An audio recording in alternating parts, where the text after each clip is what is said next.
আমার ভাইয়েরা, আমার বন্ধুগণ, আল্লাহ রাব্বুল আলামিন আয়াতে কারিমাতে বলেন, কুল্লু নাফসিন বিমা কাসাবাত রাহিনা ইল্লা আসহাবাল ইয়ামিন ফি জান্নাতিন ইয়াতাসাআলুন। আল্লাহ রাব্বুল আলামিন কোরআনুল কারীমের সূরাতুল মুদাসসিরের 38 নম্বর আয়াতে কারিমাতে আল্লাহ রাব্বুল আলামিন বলেন, কুল্লু নাফসিন বিমা কাসাবাত রহিনা। প্রত্যেক মানুষ নিজ নিজ কৃতকর্মের ব্যাপারে সেই দিন দায়বদ্ধ হয়ে যাবে, তারা আটকে যাবে। যে যে কর্ম করুক না কেন, ওই বান্দা যদি অন্যায় কাজ করে, খারাপ কাজ করে, আপনারা বলুন তো, আমি আর আপনি যদি দুনিয়াতে কোন রকমের ভালো কাজ করি, কিয়ামতের ময়দানে এর প্রতিফল আল্লাহ দিবে কিনা? কথা বলেন। অবশ্যই দিবে। তেমনি ভাবে যদি আমি আপনি অন্যায়মূলক কাজ করি, অপরাধ করি, গুনাহের কাজ করি, আপনারাই বলুন তো, সেই দিন এই গুনাহের কারণে আমাকে আটকে দেওয়া হবে কিনা? কথা বলেন। এই জন্য আল্লাহ বলতেছে, কুল্লু নাফসিন বিমা কাসাবাত রাহিনা। প্রত্যেক মানুষ সেই দিন তাদের নিজ কৃতকর্মের ব্যাপারে সেই দিন আটকে যাবে।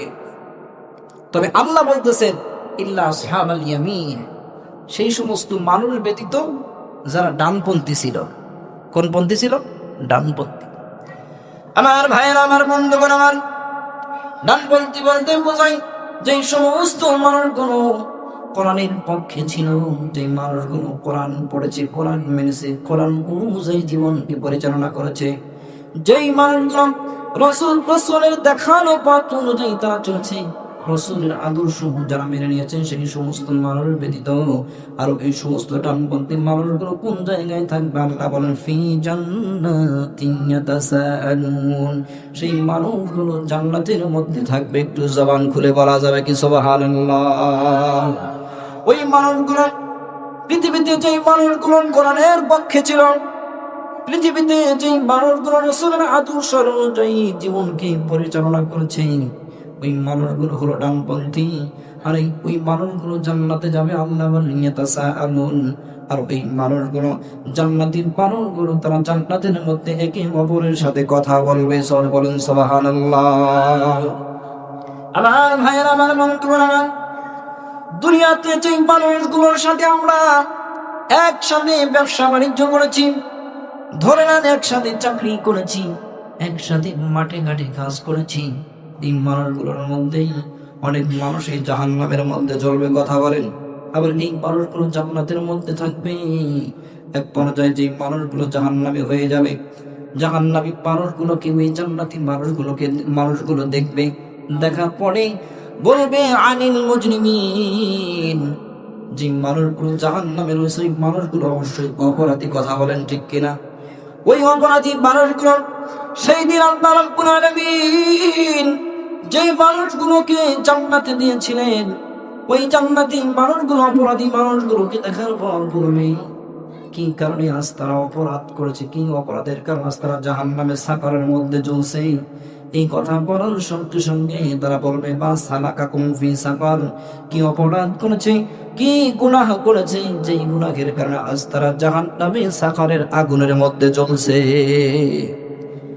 এই কথা যখন বলবে, বলার সঙ্গে সঙ্গে ওই অপরাধী মানুষগুলোকে যখন বলা হবে, তোমরা কি অপরাধ করেছো, কি কাজ করেছো, যেই অপরাধের কারণে তোমরা জাহান্নামের সাকারের মধ্যে জ্বলছো, বলার সঙ্গে সঙ্গে মানুষগুলো বলবে, আমরা একটা অপরাধ করি নাই, চারটা অপরাধের কারণে আমরা জাহান্নামের সাগরের মধ্যে জ্বলছি। কয়টা অপরাধ? চারটি অপরাধের কারণে তারা জাহান্নামের সাগরের মধ্যে, আগুনের মধ্যে জ্বলবে। তারা বলবে, নাম্বার হলো 1, ক্বালু লাম নাকু মিনাল মুসাল্লিন।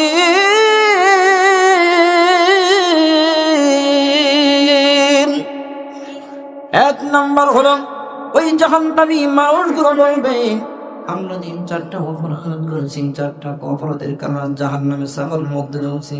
প্রথম নাম্বার হলো ক্বালু লাম নাকু মিনাল মুসাল্লিন, আমরা দুনিয়াতে ছিলাম কিন্তু নামাজ আদায় করতাম না। আমার ভাইয়েরা, আমার বন্ধুরা, আমার যদি নামাজ না পড়ি, প্রথম নাম্বার হলো জাহান্নামের সাকার মধ্যে আমাকে আপনাকে চলতে হবে। নাম্বার 1, অর্থাৎ দুনিয়াতে যাদেরকে পাঠানো হয়েছে, পাঠানো মানুষগুলো কি করে নাই? নামাজ পড়ে নাই। ওই মানুষগুলো বলবে এরপরে ওই মানুষগুলো দ্বিতীয় নাম্বার কথা বলবে যে ওয়ালাম নাকুন তুতিমুল মিসকিন। দ্বিতীয় নাম্বার অপরাধ হলো দুনিয়া দিতে সমস্ত গরিব, অসহায়, দরিদ্র মানুষ ছিল, এই মানুষদেরকে আমরা কখনো খাদ্য দিতাম না। আমার ভাইয়েরা, আমার বন্ধুগণ, আমার আপনার প্রতিবেশী অনেকেই গরিব মানুষ, দরিদ্র, অসহায় মানুষ। এক বেলা কোনো রকমের খাবার জোটাইতে পারলে অপর বেলা খাইতে পারে না, 2 বেলা তার খাবার জোটে না। কিন্তু আমি আপনি অনেক ধনাঢ্য, টাকা পয়সা, গাড়ি বাড়ির অভাব নাই, আমার প্রতিবেশী না খেয়ে আছে। এই ওই অপরাধী সেই দিন বলবে আমার প্রতিবেশী তারা গরিব ছিল, অসহায় ছিল, এই অসহায় মানুষদেরকে আমরা খাবার দিতাম না।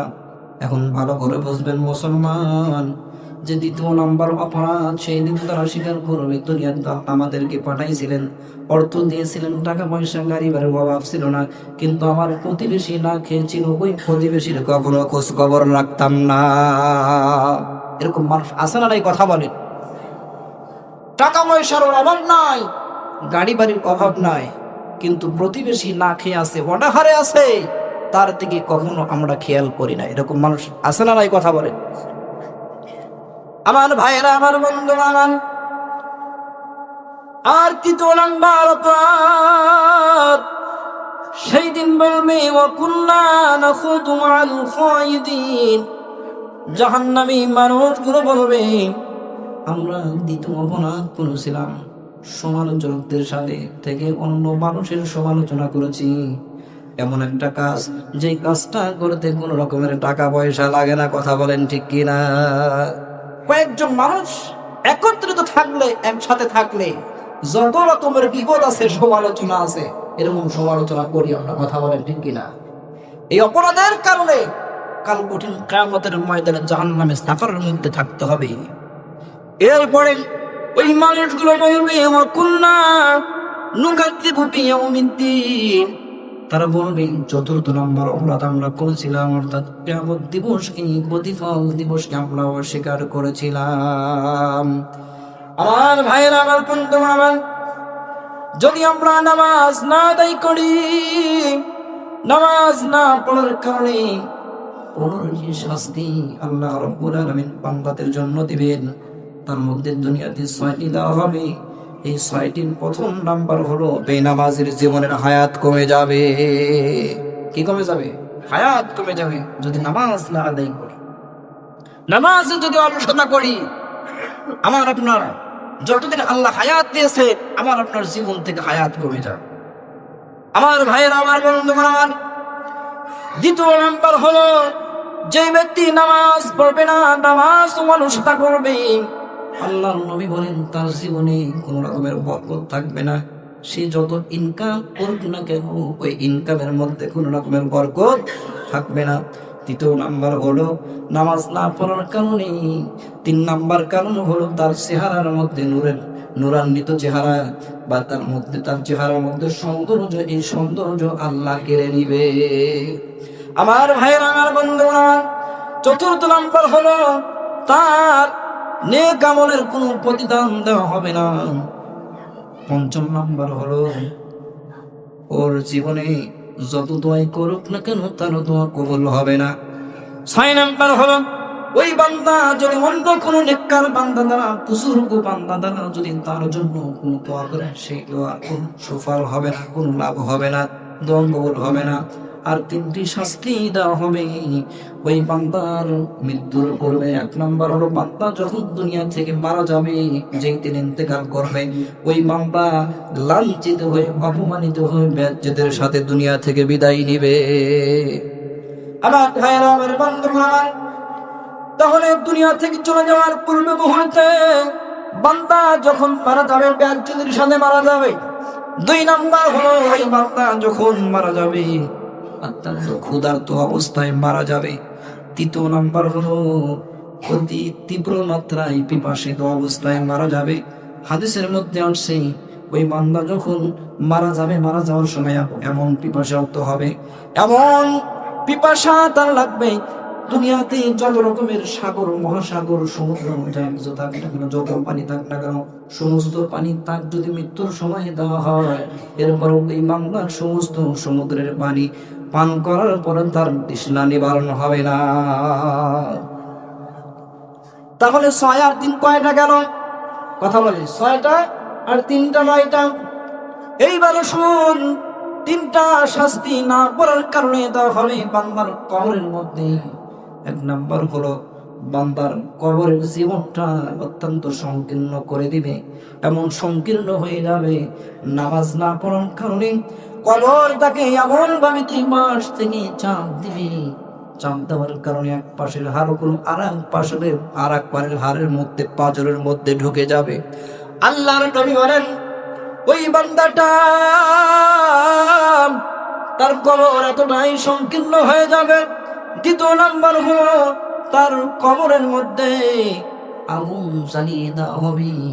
আল্লাহর নবী বলেন 3 নাম্বার হলো ওই বান্দার কবরের মধ্যে এমন একটা বিষাক্ত মজাগর সাপ দেওয়া হবে, যে সাপটার 2টি চোখ থাকবে আগুনের চোখ,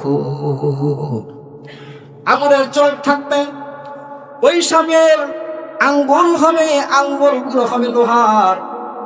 আর সাপটা এত লম্বা হবে একজন মানুষ হেঁটে 1 দিনের পথ অতিক্রম করলে যত রাস্তায় যাওয়া যাবে এতটুকু পরিমাণে একটা বিষাক্ত সাপ।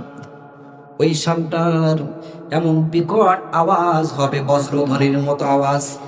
আল্লাহর নবী বিশ্বনবী রহমতের নবী তিনি বলেন ওই মৃত ব্যক্তির কবরের মধ্যে যখন দেওয়া হবে, দেওয়ার সঙ্গে সঙ্গে ওই সাপটা দংশন করতে থাকবে।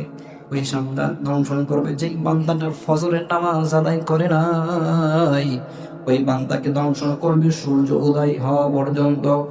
যেই বান্দাটা জোহরের নামাজ আদায় করে নাই, ওই বান্দাকে ওই সাপ দংশন করতে থাকবে আসর পর্যন্ত। যেই বান্দা আসরের নামাজ পড়ে নাই, ওই বান্দাকে কি করা হবে? মাগরিব পর্যন্ত দংশন করবে ওই সাপ, ওই বিষাক্ত সাপ। আর যখন মাগরিব পড়বে না, ঈশা পর্যন্ত তাকে দংশন করতে থাকবে। আবার যখন ঈশা পড়বে না, ফজর পর্যন্ত দংশন করতে থাকবে। সাপ ডাক দেয়া ওই মৃত ব্যক্তিকে বলবে, আমি আল্লাহ রাব্বুল আলামিনের নির্দেশে, আল্লাহ রাব্বুল আলামিন আমাকে আদেশ করেছেন তোকে দংশন করার জন্য। সাপ যখন বান্দাকে দংশন করতে থাকবে, বর্ণনা আসছে, হাদিসের মধ্যে আসছে, আল্লাহর নবী বলেন ওই সাপ একবার করে দংশন করবে মৃত ব্যক্তিকে, একবার ধ্বংস করার কারণে 70 গাছ মাটির নিচে চলে যাবে। একটু জবান খুলে বলা যাবে নাউজুবিল্লাহ। এই নামাজ না পড়ার কারণে 6টা, 3টা কয়টা হলো? কথা বলে 6টা, 3টা আর 3টা 12টা হলো। এরপরে আসর আর 3টা শাস্তি বান্দাকে দেওয়া হবে হাসরের ময়দানে। হাসরের ময়দানে শাস্তিটা কেমন হবে? ওই বান্দার আল্লাহ রাব্বুল আলামিন বলেন, ফামান ইয়ামাল মিসকালা যাররাতিন খায়রান ইয়ারা ওয়ামান ইয়ামাল মিসকালা যাররাতিন শাররান ইয়ারা। বান্দা যদি দুনিয়ার উপর কোনো নেক আমল করে, যদি ভালো কাজ করে, কিয়ামতের ময়দানে সেটাও যাররা পরিমাণ যদি ভালো কাজ করে, সেটাও আল্লাহ কিন্তু দিয়ে দিবেন, ঠিক কিনা? আবার ওই পরিমাণ যাররা পরিমাণ যদি বান্দা গুনাহের কাজ করে, অন্যায় করে, অপরাধ করে, সেটাও কিন্তু আল্লাহ দিয়ে দিবে। আল্লাহ কিন্তু সেই দিন বান্দার প্রতি জুলুম করবে না। কিন্তু নামাজ না পড়ার কারণে আল্লাহর নবী বলেন হাসরের ময়দানে 3টা তাকে শাস্তি দেওয়া হবে। 1 নাম্বার তার হিসাব নিকাশ কঠিন করে দেওয়া হবে, অনেক কঠিন করা হবে তার হিসাব নিকাশটা। 2 নাম্বার হলো যে আল্লাহ তাআলা তার উপর অসন্তুষ্ট থাকবে, নারাজ থাকবে। 3 নাম্বার হলো তাকে জাহান্নামে আল্লাহ রাব্বুল আলামিন প্রবেশ করাবেন। এই 15টি শাস্তি কিসের কারণে? নামাজ না পড়ার কারণে। আল্লামা ইবনে হাজার মাক্কি রাহিমাহুল্লাহ তার জাওহাজির একটি গ্রন্থে একটি ঘটনা এনেছেন যে আল্লাহর একজন বান্দী, সে নামাজ পড়তো কিন্তু নামাজ একটু অলসতা করত। কি করত? অলসতা করত। আমরা এরকম মানুষ আছি না নাই? নামাজের সময় অলসতা করি। নামাজ এমন একটা ইবাদত হয়েছে, যত রকমের ইবাদত থাক না কেন, সবচাইতে অবহেলিত আজ আমাদের দাঁড়িয়েছে নামাজ, ঠিক কিনা? তো আল্লামা ইবনে হাজার মাক্কি রাহিমাহুল্লাহ তিনি জাওয়াজিল তার একটি গ্রন্থের মধ্যে এই ঘটনাটি এনেছে যে আল্লাহর একজন বান্দি, সে নামাজ আদায় করেছে কিন্তু মাঝে মাঝে একটু নামাজে অলসতা করেছে। কি করেছে? অলসতা করেছে। ছোটখাটো বিষয় নেই, তিনি কখনো নামাজ পরিত্যাগ করেছে, আবার নামাজ একটু বিলম্বে পড়েছে। আমার ভাইয়েরা, আমার বন্ধুগণ, আমার আল্লাহর এই বান্দি যেই দিন দুনিয়া থেকে বিদায় নিয়ে চলে গেছেন, ওই বান্দির যেই দিন দাফন কাফন সবকিছু শেষ হলো, কবরের মধ্যে নামানোর সময় ওই লাশটাকে, ওই মহিলাকে নামানোর সময় অন্য একজন মানুষ কবরের মধ্যে নেমেছিলেন, তার সাথে তার ভাইও কবরের মাঝে নেমেছিলেন। নামার পর যখন কবরের মধ্যে তাকে রাখলেন, তার পকেটের মধ্যে অনেক টাকা ছিল। এই টাকাগুলো যখন তিনি নিচু হওয়ার সঙ্গে সঙ্গে কবরের মধ্যে টাকাগুলো পড়েছে। যেই মহিলাটা দুনিয়া থেকে বিদায় নিয়ে চলে গেছে, যার দাফন কাফন সম্পূর্ণ হলো, কবরের মাঝে তাই ভাই নেমেছিলেন, কিন্তু পকেটে টাকা ছিল। এই টাকা থাকার কারণে একটু নিচু হয়েছিল, যার কারণে পকেট থেকে টাকা পড়ে গেছে। এই টাকা পড়েছে, অন্য কেউ দেখে নাই, কিন্তু ওই বেচারা এক পর্যায়ে চিন্তা করলেন কোথাও তো আমার টাকা হারায় নাই। সে নিশ্চিত হয়ে বলতে পারলেন আমার টাকা অবশ্যই কবরের মাঝে, যখন আমার বোনকে কবরে নামিয়েছিলাম টাকা কবরের মধ্যে পড়েছে। নিশ্চিত হওয়ার পর আল্লাহর ওই বান্দার সঙ্গে সঙ্গে তিনি কবর খনন করলেন। কবর খনন করে টাকাগুলো উঠাবে, বাড়িতে সবাই চলে আসছে, কিন্তু সেই টাকা ওঠানোর জন্য কবর খনন করলো। কবর খনন করার সঙ্গে সঙ্গে তিনি দেখতে পারলেন কবরের মধ্যে ধাউ ধাউ করে আগুন জ্বলে। আল্লাহর ওই বান্দা ধাউ ধাউ করে আগুন জ্বলার কারণে এত তাকে শাস্তি দেওয়া হচ্ছে, কবরের মধ্যে তার বোন জ্বলন্ত আগুনে ধাউ ধাউ করে জ্বলছে আর পরিষ্কার হয়ে যাচ্ছে। আল্লাহর ওই বান্দার সঙ্গে সঙ্গে কবরের মাটি চাপা দিয়ে বাড়িতে আসলেন। তিনি এত ভয় পেয়েছেন, তারপরে পাগলের মতো চিৎকার করে কন্দন করার পর বাড়িতে আসে, কন্দন করলো। মানুষ সবাই একত্রিত হয়ে গেল। কি কারণে সে কন্দন করে? ওই ছেলেটা কবর বন্ধ করে দিয়ে আসার পর তার আর্ত চিৎকারের কারণে তার মা জিজ্ঞাসা করলো, বাবা তুমি কেন কন্দন করো, কি হয়েছে? সঙ্গে সঙ্গে জবাব দিল, মা তোমার মেয়ের কবরটা আমি খনন করেছিলাম, আমার কিছু টাকা পড়েছে, টাকা উঠানোর জন্য আমি গিয়েছিলাম। যখন কবর খুললাম দেখলাম কবরের মধ্যে ধাউ ধাউ করে আগুন জ্বলছে, আর ওই আগুনের মধ্যে তোমার মেয়ে জ্বলন্ত আগুনে বারবার পুরে সারকার হয়ে যাচ্ছে। এই কথা বলার সঙ্গে সঙ্গে ওই যুবকটার মা তিনিও কন্দন করে। যুবক বলে, মা তোমার মেয়ে এমন কি পাপ করেছিল, কি গুনাহ করেছিল, যেই গুনাহের কারণে তার কবরের মধ্যে এরকম শাস্তি হচ্ছে? এই কথা বলার সঙ্গে সঙ্গে তার মা কন্দন করে, চিৎকার করে। আবার সে এক পর্যায়ে চোখের পানিগুলো মোছার পর মৃদু কণ্ঠে বলল, বাবা আমার মেয়ে এমন কোন, অর্থাৎ তোমার বোন এমন কোন অপরাধ করে নাই, গুনাহ করে নাই। তবে আমার জানার মতে যখন নামাজের সময় হতো, নামাজের সময় সে একটু অলসতা করত। আমার ভাইয়ের, আমার বন্ধুগণ, আমার সামান্য নামাজ কিন্তু সে ঠিকই পড়েছে বটে, কিন্তু নামাজ সময় মতো না পড়ে একটু বিলম্বে পড়েছে, একটু অলসতা করেছে। এই অলসতার কারণে যদি তার কবরে আযাব হয়ে থাকে, তাহলে আপনারাই বলুন, আমরা জীবনে হাজার হাজার ওয়াক্ত কিন্তু নামাজ কাজা করেছি, কথা বলেন ঠিক কিনা? তাহলে আমাদের কেমন শাস্তি হবে যে আল্লাহর একজন বান্দি নামাজ পড়েছে, একটু বিলম্বে নামাজ আদায় করেছে, তার জন্য যদি এরকম শাস্তি হয়, তাহলে আমার আপনার খবরের শাস্তি কি কম হবে না বেশি হবে? কথা বলেন। আল্লাহ রাব্বুল আলামিন বলেন, ইন্নাল মুনাফিকিনা ইউখাদিউনাল্লাহা ওয়া হুয়া খাদিউহুম وَإِذَا قَامُوا إِلَى الصَّلَاةِ قَامُوا كُسَالَى يُرَاءُونَ النَّاسَ وَلَا يَذْكُرُونَ اللَّهَ إِلَّا قَلِيلًا جنبنا الله أكبر الله رب العالمين إن المنافقين নিশ্চয় মুনাফিকরা ইউখাদিউন আল্লাহ, তারা আল্লাহকে ধোঁকা দেয়। মুনাফিকদের কাজ হলো আল্লাহকে ধোঁকা দেওয়া। আল্লাহ বলেন তারা আমি আল্লাহকে ধোঁকা দেয় না, বরং তারা নিজেরাই নিজেদেরকে ধোঁকা দেয়। কথা বলেন ঠিক কিনা?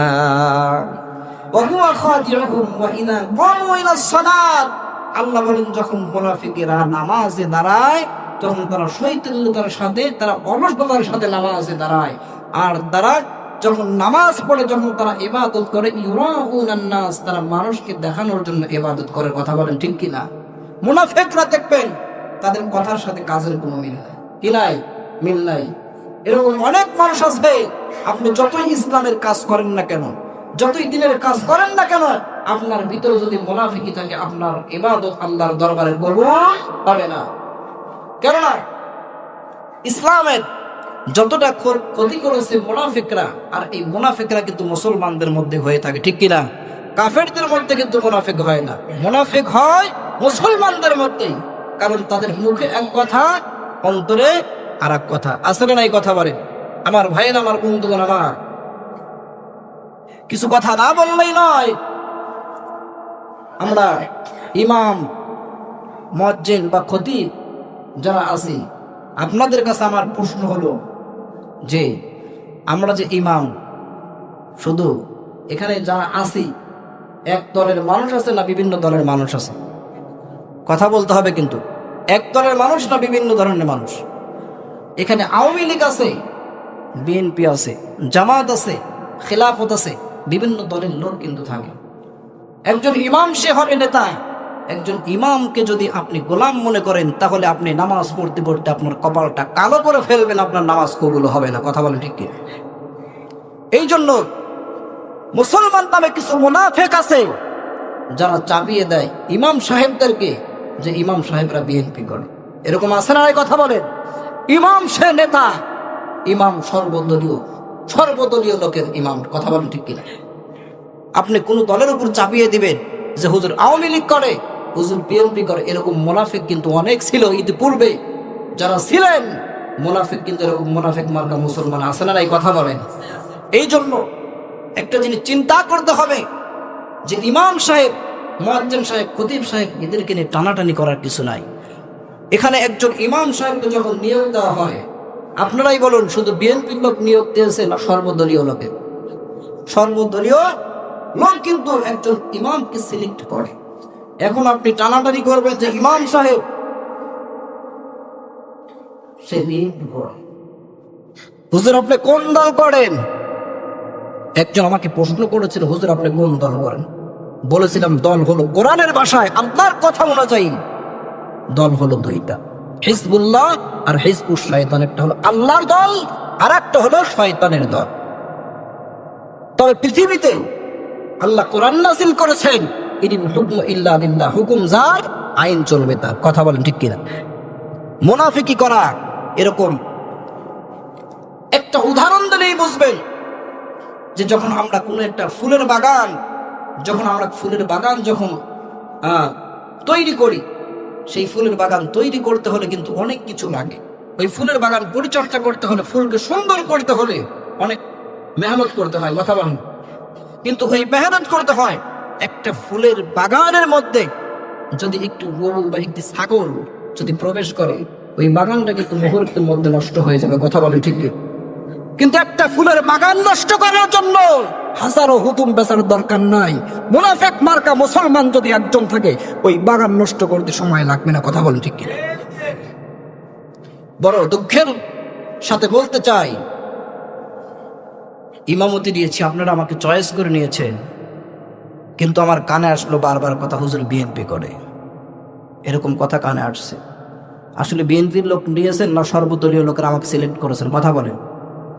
তাহলে একজন ইমাম সাহেবকে, একজন খতিবকে, একজন মুয়াজ্জিনকে কখনো আপনারা কোনো দলের প্রতি আপনারা টানাটানি করবেন না। এটা আমার পক্ষ থেকে করজোর অনুরোধ। কোরআন হাদিস যেটা আছে সেটাই বলার চেষ্টা করব, কিন্তু মুনাফিকি করেন না। মুনাফিকের কাজ হলো যে ওয়াইযা লাকুল্লাযিনা আমানু ক্বালু আমান্না, মুনাফিকরা যখন মুমিনের সাথে মেশে তখন তারা বলে আমরা তোমাদের লোক। কি বলে? আমরা তোমাদের লোক। এরপরে যখন তাদের দলীয় লোকের সাথে মেশে তখন তারা বলে আমরা তাদের সাথে ঠাট্টা বিদ্রুপ করেছি, আমরা তো তোমাদেরই লোক। কারণ এদের মুখে এক কথা, অন্তরে আর এক কথা। ইতিপূর্বে আপনি যা করেছেন, আপনি কোন দল করেছেন আর কি করেছেন, এটা মানুষ সবাই জানে কিনা কথা বলে। এই জন্য সাবধান হয়ে যান, হুঁশিয়ার হয়ে যান। ইমামতি নিয়েছি বিদায়, আপনারা সিলেক্ট করেছেন, পছন্দ করেছেন, ইমাম সবার। কথা বলেন, ইমাম কার? ইমাম সবার। ইমাম সাহেব কথা বলবে, কোরআনে যেটা আছে, হাদিসে যেটা আছে, এটা কার গায়ে লাগে, কার কোনটা বিএনপি, কোনটা আওয়ামী লীগ, কোনটা জামাত, এটা দেখার বিষয় নাই। কোরআন হাদিস যেটা আছে সেটাই ইনশাআল্লাহ বলার চেষ্টা করব। যাদের ভিতর মুনাফিকি আছে, এই মুনাফিকি চরিত্র নিয়ে আপনি যত ইবাদত করেন না কেন, আপনার ইবাদত আল্লাহর দরবারে কবুল হবে না। কথা বলেন ঠিক কিনা? এই জন্য আমার ভাইয়ের, আমার বন্ধুগণ, আমার যারা আমরা ইমাম মুয়াজ্জিন সাহেব আছি, আপনারা একটা কথা শুনলে খুশি হবেন যে এই যে বড়াইগ্রাম থানার আপনার এমপি পদপ্রার্থী আব্দুল হাকিম সাহেব জামাতে, উনি বলেছেন যে যারা ইমামতি করে, যারা ইমাম, খতিব, মুয়াজ্জিন, এদেরকে আপনারা টানাটানি করেন না। কেননা এরা দশের কাজ করে। কিসের কাজ করে? দশের কাজ করে। এদের নিয়ে টানাটানি করবেন না। আপনারা এখানে নিয়ে যাবেন, ওখানে নিয়ে যাবেন, এরা সর্বদলীয় কাজ করে, এই জন্য এদেরকে টানাটানি করবেন না, কাদা সারাসারি করবেন না। এরকম যদি করি তাহলে কিন্তু আমাদের সমস্যা হয়ে যাবে। কথা বলেন ঠিক কিনা? যাদের মধ্যে মুনাফিকি আছে, আল্লাহ পাক তাদেরকে এই মুনাফিকির যে নিফাকগুলো, যে চরিত্রগুলো আছে, এই চরিত্র থেকে আমাদের বের হয়ে আসার তৌফিক দান করুন। সকল বলি আমিন।